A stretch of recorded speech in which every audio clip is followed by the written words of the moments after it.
Olá, sou Samuel Souza de Paula, seja bem-vindo ao programa Consciência Próspera. O que é caráter? Como podemos alcançar a plenitude no cotidiano? Quais as relações entre caráter e propósito de vida? Essas e outras questões serão respondidas por Enéas Canhadas, pedagogo pela PUC e psicólogo pela Universidade Metodista de São Paulo. Acompanhe!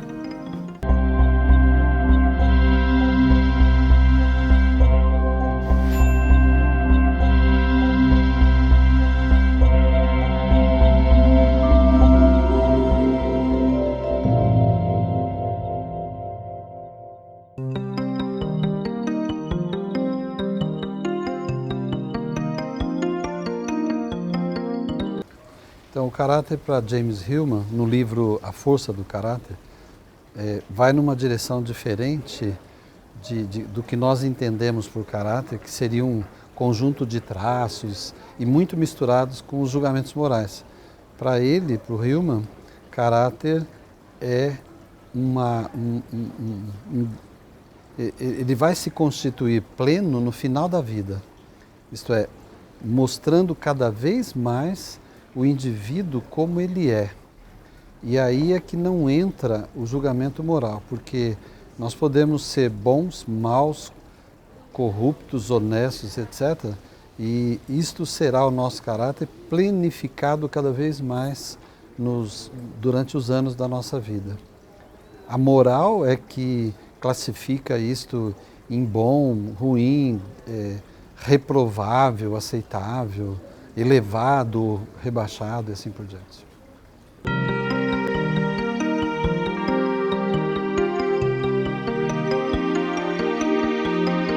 O Hillman diz que a nossa face, ela mostra todas as contradições da natureza humana. Então, eu entendo diante da sua questão que as nossas contradições são exatamente os traços que o nosso rosto apresenta. Então, nós apresentamos um rosto bonito, bem feito, quando nós ainda não temos nenhuma experiência de vida, na juventude, especialmente infância e juventude.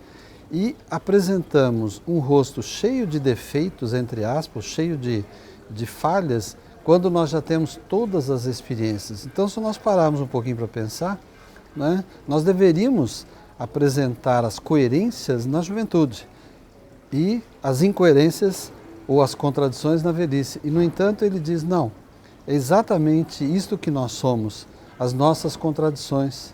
E isso está, inclusive, no nosso rosto, que é feio esteticamente, mas pode ter expressões de bondade. Ou ele é mau e pode ter expressões de dissimulação e assim por diante. Então, eu penso que a mídia quer buscar uma coerência, uma direção única, né? Dizendo que nós talvez caminhássemos do ruim para o bom ou do errado para o certo. E não é bem isso que acontece, né? Nós vamos ao longo da vida apresentando sempre essas nossas contradições. Por quê? Porque nós somos, na verdade, usando até uma expressão bíblica, nós somos uma legião de personalidades, vamos dizer assim, de comportamentos, de maneiras de nos expressarmos.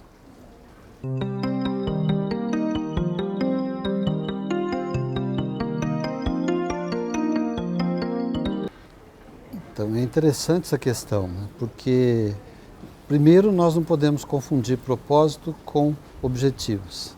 Nós temos metas e isto não constitui necessariamente propósito ou um conjunto simplesmente de objetivos constituir um propósito, né? Então, na verdade, eu entenderia propósito como um estado de plenitude, de convicções, de maneiras de pensar e, acima de tudo, de sinceridade de pensar. E a sinceridade do pensar, ela, no começo da vida, ela obedece regras sociais, ela obedece compromissos com os modelos existentes, enquanto que, a partir de um certo momento da nossa vida, nós vamos abandonando esses compromissos com o meio né? E vamos fortalecendo os compromissos com o nosso próprio norte, nosso próprio propósito, que é sermos aquilo que nós sentimos que somos. E aí, isto pode não necessariamente agradar a todos ou agradar fora, mas agrada dentro de nós, na medida em que nós pensamos e sentimos e vivemos assim: eu sou aquilo que eu quero ser, eu sou aquilo que eu gosto, aquilo que me dá prazer, eu sou aquilo, enfim, que eu me sinto sendo, né? Então aí eu abandono os compromissos. É por isso que se costuma dizer que quem envelhece, né, adquire o direito de falar o que pensa. Mas não é que ele adquire o direito de falar o que pensa.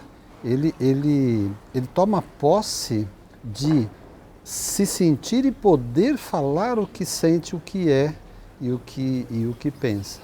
Então isto o livra de objetivos que em geral estão conectados com o meio e o consagra ao propósito, que é ser ele mesmo e claro, sempre melhor segundo ele mesmo, né? Segundo o próprio indivíduo. A gente sempre procura ser melhor segundo nós mesmos, né?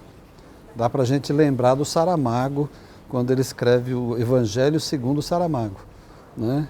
Quer dizer, nós todos, de certa forma, escrevemos o nosso Evangelho na medida em que vamos amadurecendo de acordo com os nossos propósitos.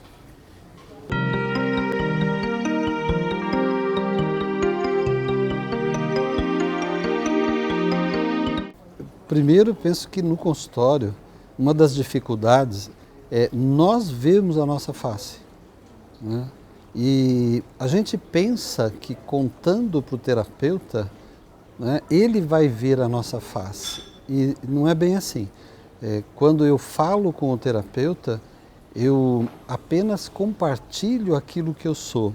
E o terapeuta, talvez, para usar uma imagem muito comum, tenha que espelhar um pouco aquilo que ele mesmo está expressando, ele mesmo está deixando sair. Então, talvez no ouvir, talvez nas incongruências entre o que eu sinto e tenho medo de falar, com o que eu falei e depois pensei que talvez não quisesse falar, etc., é que eu vou fazendo voltar para mim as minhas palavras, as minhas falas. Então, nisso vai um desvelar, né, daquilo que está encoberto ao longo da minha vida. Tanto que esse desvelar, ele vai me revelando aquilo que eu penso, aquilo que eu sinto, aquilo que eu sou, aquilo que eu entendo e, consequentemente, aquilo que eu temo, aquilo sobre o qual eu tenho inseguranças e assim por diante. Então, é na presença do espelho que eu me revelo a mim mesmo, diria dessa forma.